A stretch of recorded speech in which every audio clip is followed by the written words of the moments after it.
Hello friends. My name is Vishal Vardhan और आज हम लोग समझेंगे टाइप ऑफ प्रोग्रामिंग लैंग्वेज। ठीक है। साथ ही साथ थोड़ा बहुत हम लोग कंपाइलर और इंटरप्रेटर भी समझेंगे। ठीक है। कंपाइलर और इंटरप्रेटर भी समझेंगे। असेंबलर समझ लेंगे। ठीक है। तो टाइप ऑफ प्रोग्रामिंग लैंग्वेज क्या क्या होता है? तो टाइप ऑफ प्रोग्रामिंग लैंग्वेज आपका पहला हो जाता है low level language. Low level language. ठीक है। फिर आपका हो जाता है mid level language. Mid level language. और फिर हो जाता है आपका high level language. High level language. ठीक है। तो ये तीनों में डिफरेंस है क्या, थोड़ा डीप में इसको समझेंगे। ठीक है। सबसे पहले समझ लेते हैं मशीन क्या है। ठीक है। मशीन वो चीज है जो ह्यूमन का टास्क को फुलफिल करता है, कंप्लीट करता है। ठीक है। तो हम लोग जनरली मशीन के अंदर प्रोग्राम फिट कर देते हैं। ठीक है। और वो प्रोग्राम जब रन होता है तो मशीन हमारा टास्क करता है। तो ये प्रोग्राम क्या होता है? प्रोग्राम एक प्लान होता है। ठीक है। जिसको कहीं ना कहीं जब वो रन होता है तो एक प्रोसेस बन जाता है। ठीक है। और हमारे काम को मतलब मशीन फुलफिल कर देता है। जैसे मान लीजिए आपको आपको ट्रेवल करना है सिनेमा हॉल। ठीक है। पिक्चर देखने जाना है, थिएटर जाना है। तो ये मान लीजिए आपका घर है और ये आपका थिएटर है। और थिएटर जाने से पहले आप पहले अपने फ्रेंड के घर जाएंगे, तो ये आपका फ्रेंड का घर है। ठीक है। तो तो आप पहले ही अपने माइंड में डिसाइड कर लेंगे कि ये आपका घर है, ये आपका फ्रेंड का घर है और ये आपका थिएटर है। तो हमको कैब बुक करना है। कैब बुक करके अपने पहले फ्रेंड के यहाँ जाना है। फिर फ्रेंड के यहाँ जाके आपको थिएटर जाना है। और थिएटर जाने का टाइम है 11 o'clock। तो आपने कहीं ना कहीं ये प्रोग्राम कर लिया अपने माइंड में। वैसे ही जब हम लोग कंप्यूटर की बात करते हैं तो वहाँ प्रोग्रामिंग लैंग्वेज होता है। ठीक है। तो वहाँ पे भी हम लोग प्रोग्राम ही कर रहे हैं। तो जब इसको हम लोग एग्जीक्यूट करते हैं, मतलब सुबह उठ गए और हम लोग जा रहे हैं थिएटर के पास। और सॉरी, पहले दोस्त के यहाँ जा रहे हैं, कैब बुक कर लिया और उसके बाद थिएटर के पास जा रहे हैं। तो कहीं ना कहीं हम लोग अपने प्रोग्राम को प्रोसेस कर रहे हैं। ठीक है। तो तो ये होता है प्रोग्राम। ठीक है। और यही चीज हम कहीं ना कहीं मशीन में फीड कर देते हैं तो मशीन ये काम हम लोग के लिए करता है। ठीक है। अभी देखिए दोस्तों, मशीन जो भाषा समझता है वो करंट समझता है। ठीक है। करेंट मतलब voltage difference between the potential समझता है। ठीक है। जिसको देखिए, यहाँ दो टॉपिक आ जाता है, दो सब्जेक्ट्स आ जाते हैं। एक एनालॉग इलेक्ट्रॉनिक्स आ जाता है। एनालॉग इलेक्ट्रॉनिक्स आ जाता है। और एक डिजिटल इलेक्ट्रॉनिक्स आ जाता है। तो आपने कहीं ना कहीं फर्स्ट ईयर में इलेक्ट्रॉनिक्स पढ़ा होगा। ठीक है। तो उसमें दो तरह का इलेक्ट्रॉनिक्स होता है। एक डिजिटल इलेक्ट्रॉनिक्स होता है, एक एनालॉग इलेक्ट्रॉनिक्स होता है। तो कहीं ना कहीं आप डिजिटल इलेक्ट्रॉनिक्स में वन और जीरो देखे होंगे। ठीक है। वन और जीरो देखे होंगे। और कहीं ना कहीं एनालॉग इलेक्ट्रॉनिक्स में आपने 5 वोल्ट देखा होगा और 0 वोल्ट देखा होगा। ठीक है। तो जब हम लोग एनालॉग इलेक्ट्रॉनिक्स में बात करते हैं तो उसको 5 वोल्ट और 0 वोल्ट बोल देते हैं। और कहीं ना कहीं डिजिटल इलेक्ट्रॉनिक्स में हम लोग उसको 1 0 बोल देते हैं। ठीक है। तो ये क्या होता है? अगर फ्लो ऑफ करंट है, ठीक है, तो वो हो जाता है 1। और अगर फ्लो ऑफ करंट नहीं है, ठीक है, फ्लो ऑफ करंट नहीं है, तो इसको हम लोग कह देते हैं 0। तो कहीं ना कहीं मार्केट में जब सेमीकंडक्टर डिवाइस आए तो हमारे पास एक कंट्रोलर आ गया कि अपने फ्लो ऑफ करंट करा के फ्लो ऑफ करंट भी करा सकते हैं और फ्लो ऑफ करंट को रोक भी सकते हैं। क्योंकि उसमें कंडक्टिव प्रॉपर्टी होता भी है और नहीं भी होता है। तो कहीं ना कहीं सेमीकंडक्टर डिवाइस आने के वजह से, सेमीकंडक्टर आने के वजह से फिर जब थोड़ा थोड़ा इवॉल्व हुआ, ठीक है, हमारे मशीन्स, तो ये प्रोग्रामिंग लैंग्वेजेस सब आया। ठीक है। शुरुआत यहीं से हुआ था, करंट से हुआ था। फिर वही करंट से एनालॉग इलेक्ट्रॉनिक्स आया, फिर डिजिटल इलेक्ट्रॉनिक्स आया। ठीक है। तो ये प्रोसेस रहा। फिर डिजिटल इलेक्ट्रॉनिक्स से हम लोग कहीं ना कहीं इसको और इवॉल्व करके हम लोग ने प्रोग्रामिंग लैंग्वेज को डेवलप किया। ठीक है। अभी देखिए, जो हमारा मशीन होता है, मशीन के अंदर दो चीज रहता है। जैसे हमारा जो लैपटॉप पीसी हो गया, ठीक है, कंप्यूटर हो गया, उसमें कहीं ना कहीं माइक्रो प्रोसेसर लगा हुआ रहता है। माइक्रो प्रोसेसर होता है जिसको हम लोग सीपीयू कहते हैं। ठीक है। माइक्रो प्रोसेसर, यही हमारा सीपीयू होता है। और दूसरा एक होता है माइक्रो कंट्रोलर। माइक्रो कंट्रोलर, ये चीज हम अपने फ्रिज, वॉशिंग मशीन, ये सब में देख पाते हैं, ठीक है। तो माइक्रो प्रोसेसर सीपीयू हो गया, और जो माइक्रो कंट्रोलर हो गया वो हम लोग कहीं ना कहीं अपने फ्रिज और वॉशिंग मशीन टाइप की मशीन में देख पाते हैं, ठीक है।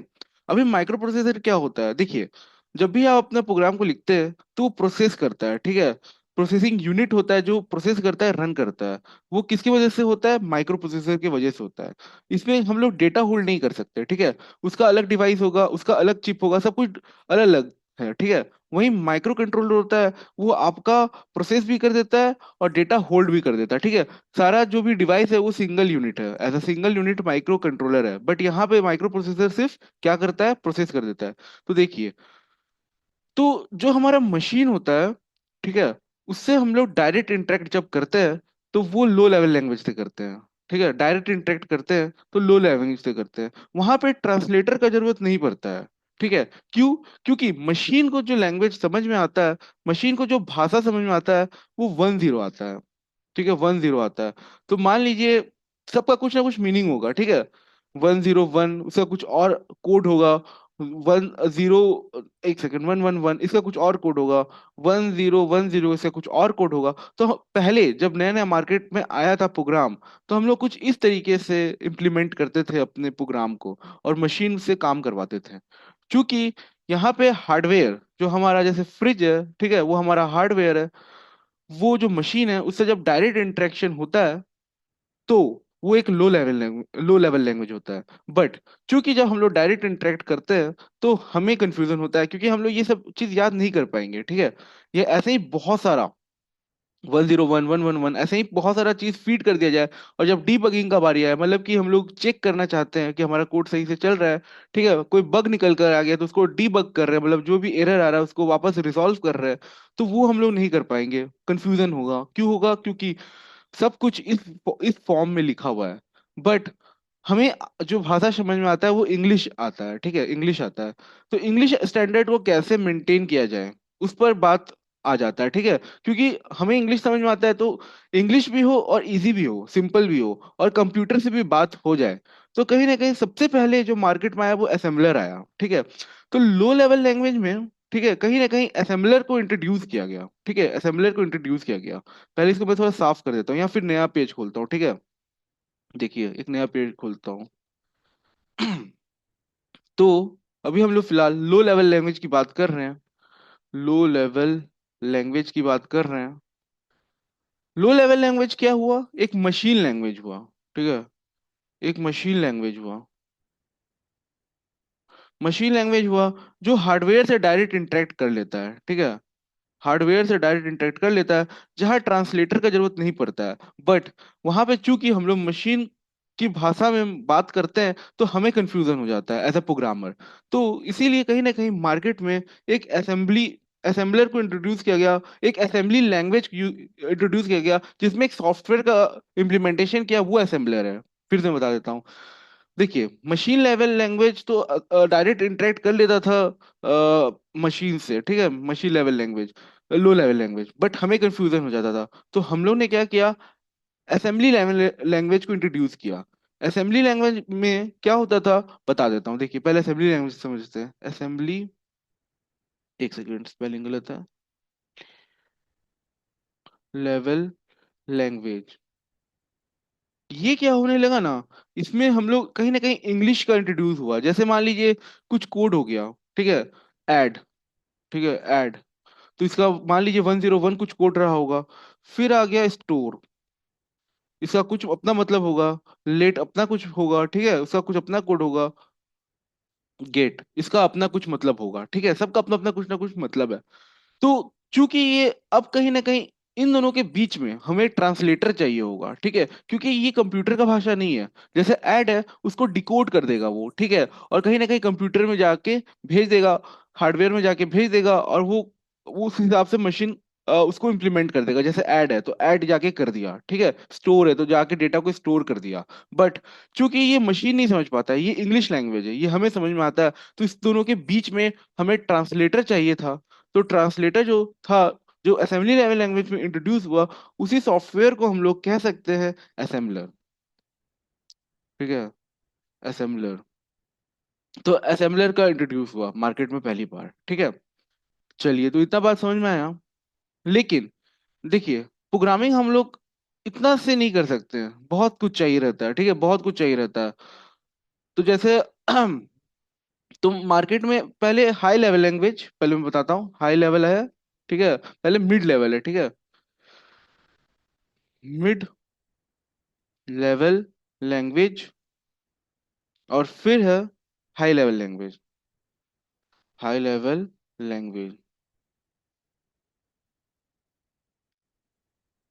बहुत सारे इंस्टीट्यूट में जब आप जाइएगा तो वहां पे कहीं ना कहीं असेंबली लेवल लैंग्वेज को मिड लेवल लैंग्वेज कह देते हैं, बट यहाँ पे मैं आपको मिड लेवल लैंग्वेज कुछ और बताऊंगा। ठीक है, और हाई लेवल लैंग्वेज, यहाँ पे मैंने मशीन लेवल लैंग्वेज को ही असेंबली लेवल लैंग्वेज बोला है, असेंबली लेवल लैंग्वेज बोला है, जिसमें कहीं ना कहीं ये इंग्लिश लैंग्वेज आ गया है। ठीक है, तो इसी को कहीं ना कहीं असेंबलर के हेल्प से ट्रांसलेट करके हम लोग कंप्यूटर में इम्प्लीमेंट करा देते थे। बट अब जैसे मिड लेवल लैंग्वेज है और हाई लेवल लैंग्वेज है, तो जो हमारा हाई लेवल लैंग्वेज है वो क्या क्या है? वो हमारा कोबोल है। ठीक है, जो मार्केट में नया नया आया था, कोबोल है। बट ये सब का डीमेरिट है जो हम लोग बात करेंगे। ठीक है, फोर्टल है। ठीक है, पास्कल है। फिर आपका बी है, सीपीएल है। ठीक है, बीसी पीएल है। फिर आपका सिमूला है। फिर हो गया सी प्लस प्लस, जावा, सी शार्प, बहुत सारा है, रूबी, ऐसे करके बहुत सारा है, ईटीसी। और जो मिड लेवल लैंग्वेज है वो सी है। सी क्यों है? देखिए, लो लेवल लैंग्वेज, ठीक है, और हाई लेवल लैंग्वेज के बीच में ये इंट्रोड्यूस हुआ था। ठीक है, सी, ये आया था 1972 में, बहुत पहले आ गया था, 1972 में।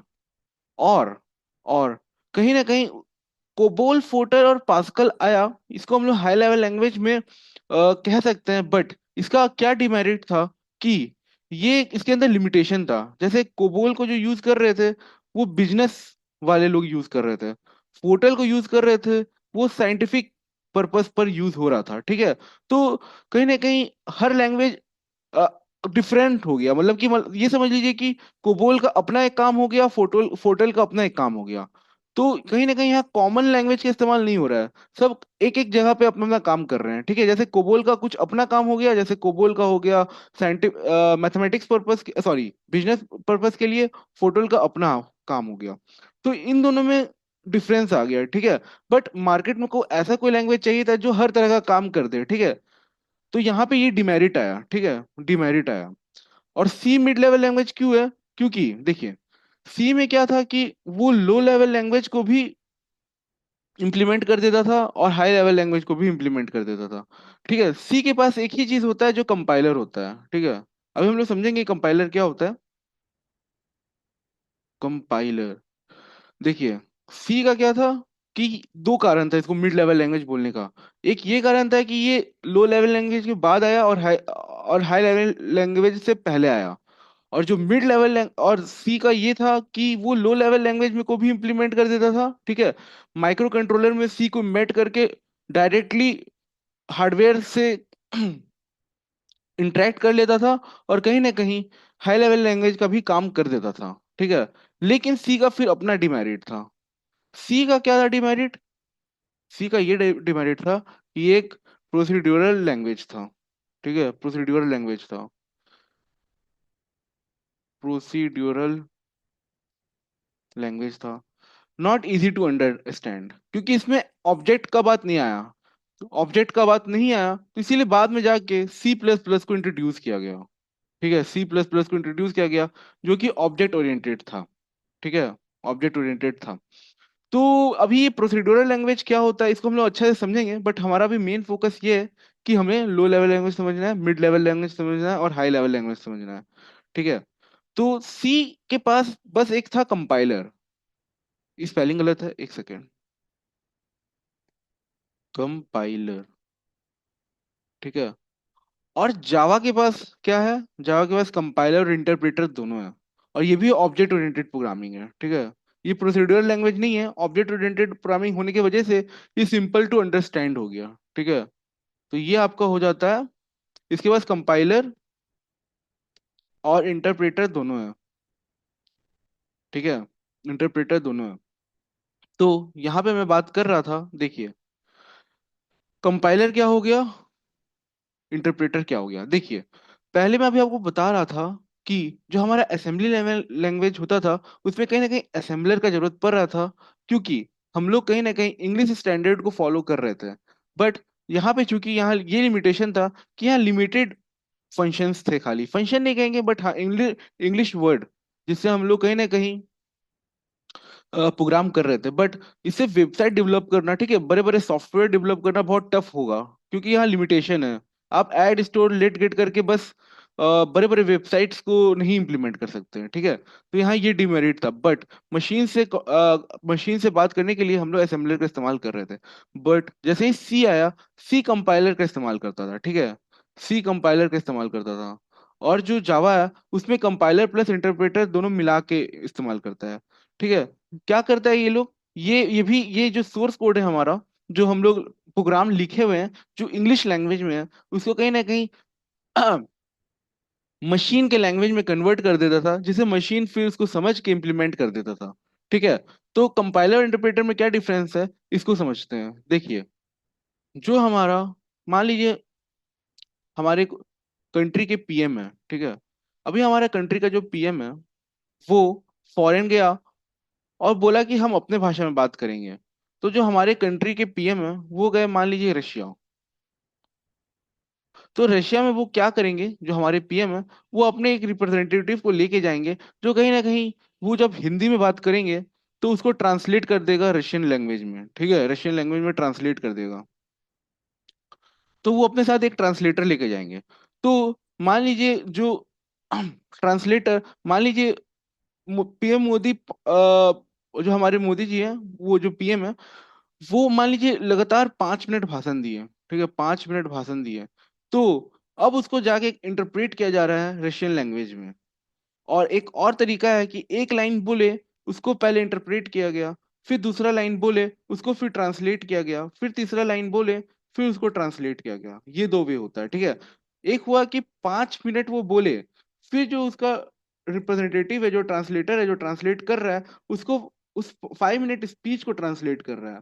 और एक दूसरा है कि लाइन बाय लाइन ट्रांसलेट कर रहा है, ठीक है, लाइन बाय लाइन ट्रांसलेट कर रहा है। एक लाइन बोले मोदी जी, फिर उसको ट्रांसलेट किया, फिर एक लाइन बोले मोदी जी, फिर उसको ट्रांसलेट किया। तो ये हमारा हो गया इंटरप्रेटर, जो लाइन बाय लाइन ट्रांसलेट कर रहा है, ठीक है। और जो कंपाइलर हो गया उसमें हो गया कि पूरा बोल दिए वो, और उसके बाद फिर 5 मिनट का स्पीच है फिर ट्रांसलेट कर रहा है, ठीक है। तो ये सिंगल गो में ट्रांसलेट करता है और ये लाइन बाय लाइन में ट्रांसलेट करता है। तो ये हमारा कंपाइलर हो गया और ये हमारा इंटरप्रेटर हो गया। अभी देखिए कंपाइलर है, इसमें क्या हो सकता है, एरर आ जाता है, ठीक है, एरर आ जाता है। सॉरी, ये कंपाइलर इंटरप्रेटर है, क्यों आ जाता है, क्योंकि 5 मिनट तक भाषण दिए, स्पीच दिए, तो जो ट्रांसलेटर है जो उसको कन्वर्ट करेगा कुछ ना कुछ लाइन भूलेगा, ठीक है, कुछ ना कुछ लाइन भूलेगा, कुछ ना कुछ उसमें चेंजेस कर देगा, ठीक है। तो ये इसमें एरर आ जाता था। और जो इंटरप्रेटर है इसमें क्या होता है कि वो लाइन बाय लाइन बोल रहा है, लाइन बाय लाइन बोल रहा है। तो उसमें एरर आने का चांस कम है, जो स्पीच बोले हैं उसमें चेंजेस आने का प्रॉब्लम कम है, ठीक है। तो जो ये इंटरप्रेटर है, देखिए ये थोड़ा सेफ होता है। और जो कंपाइलर है वो थोड़ा अनसेफ होता है, क्योंकि वहां पे प्रॉब्लम आ सकता है, ठीक है। तो ये दो एक्चुअली मेन डिफरेंस है कंपाइलर और इंटरप्रेटर का। तो जावा दोनों यूज क्यों करता है, देखिए जावा को प्लेटफॉर्म इंडिपेंडेंट बनाना था, तो इसीलिए वो कहीं ना कहीं कंपाइलर के साथ इंटरप्रेटर को इंट्रोड्यूस किया। तो ये प्लेटफॉर्म इंडिपेंडेंट क्या है उसको हम लोग अच्छे से समझेंगे, ठीक है, उसका टेंशन नहीं है। ये अपने में एक बड़ा टॉपिक है। तो कंपाइलर के साथ इंटरप्रेटर को क्यों इंट्रोड्यूस किया गया, वो हमारा फर्दर टॉपिक रहेगा, ठीक है, प्लेटफॉर्म इंडिपेंडेंट। तो जो जावा है वो हमारा कंपाइलर प्लस इंटरप्रेटर होता है, ठीक है। और जो सी है उसको मिड लेवल लैंग्वेज क्यों गया, वो तो मैं आपको बताया। वो इसीलिए किया गया कहीं ना कहीं वो low level language micro controller में फीड करके, इम्बेड करके भी डायरेक्ट इंटरेक्ट कर देता था हार्डवेयर से, और कहीं ना कहीं हाई लेवल लैंग्वेज भी काम कर देता था। बट इसीलिए उसका एक डिमेरिट था कि वो प्रोसीड्यूरल लैंग्वेज को यूज करता था, कि वो प्रोसीड्यूरल लैंग्वेज है। अब प्रोसीड्यूरल लैंग्वेज क्या होता था, not easy to understand, not simple language, क्योंकि उसमें ऑब्जेक्ट नहीं था, ठीक है, वो ऑब्जेक्ट ओरिएंटेड नहीं था। तो उसको इस प्रॉब्लम को हटाने के लिए सी प्लस प्लस को इंट्रोड्यूस किया गया। ऑब्जेक्ट ओरिएंटेड होने से ये होता है कि हम लोग रियल लाइफ सिचुएशन को हैंडल कर सकते हैं, या फिर हम लोग प्रोग्रामिंग कर रहे हैं तो कहीं ना कहीं ऐसा फील होगा कि आप रियल लाइफ प्रॉब्लम को सॉल्व कर रहे हैं, ठीक है। अभी ये कोबोल फोटर और पास्कल में क्या प्रॉब्लम था, देखिए ये सब लैंग्वेज स्पेसिफिक थे, नॉट जनरल थे, ठीक है। जनरल मतलब कि कॉमन नहीं थे। जैसे कोबोल का अपना कुछ यूज हो गया, फोटल का अपना कुछ यूज हो गया, बट हमें कुछ ऐसा लैंग्वेज चाहिए था जो कि एक ही लैंग्वेज हो और सब तरीके की ऑर्गेनाइजेशन उसको यूज कर ले। कोई मैथमेटिशियन यूज करना चाहता है, कोई साइंटिस्ट यूज करना चाहता है, कोई बिजनेस मैन अपने सॉफ्टवेयर को क्रिएट करने के लिए यूज कराना चाहता है, तो उसके लिए कॉमन लैंग्वेज हो। तो वहां पे ये स्पेसिफिक हो जाते थे, बट इसको जनरल बनाना था, ठीक है। तो इसीलिए इसका ये डिमेरिट हो गया कोबोल फोर्टल। इसीलिए तो बाद में नए नए लैंग्वेज आए, सी सी शार्प, ठीक है, ये सारे नए नए लैंग्वेज है। तो ये था आज के वीडियो में जो मुझे बताना था, ठीक है। तो मुझे लगता है कि आप समझ पा रहे होंगे low level language, mid level language और हाई लेवल लैंग्वेज को। देखिए लो लेवल लैंग्वेज होता है वो मशीन लेवल लैंग्वेज होता है, ठीक है। असेंबली लेवल लैंग्वेज बाद में यूज किया गया, उसमें ऐड स्टोर और लेट गेट डाल दिया गया, तो उसको कन्वर्ट कर देता था असेंबलर मशीन लेवल लैंग्वेज में, ठीक है, क्योंकि वो इंग्लिश ओरिएंटेड होते थे। बट इसमें ये लिमिटेशन था कि वो कहीं ना कहीं बहुत ज्यादा इसमें बड़े बड़े सॉफ्टवेयर क्रिएट करना इम्पॉसिबल था, ऐड स्टोर लेट गेट से नहीं हो पाएगा, ठीक है। वही मिड लेवल लैंग्वेज आया C Q mid level language, मैं आपको 2-3 बार बता दिया, और हाई लेवल लैंग्वेज आप देख सकते हैं, ठीक है। तो चलिए, तो ये था आज के वीडियो में जो मुझे आपको बताना था। अगर आपको लेक्चर मेरा पसंद आया होगा तो लाइक शेयर सब्सक्राइब कर दीजिएगा। अगले वीडियो में फिर मिलेंगे, तब तक के लिए बाय बाय, टेक केयर।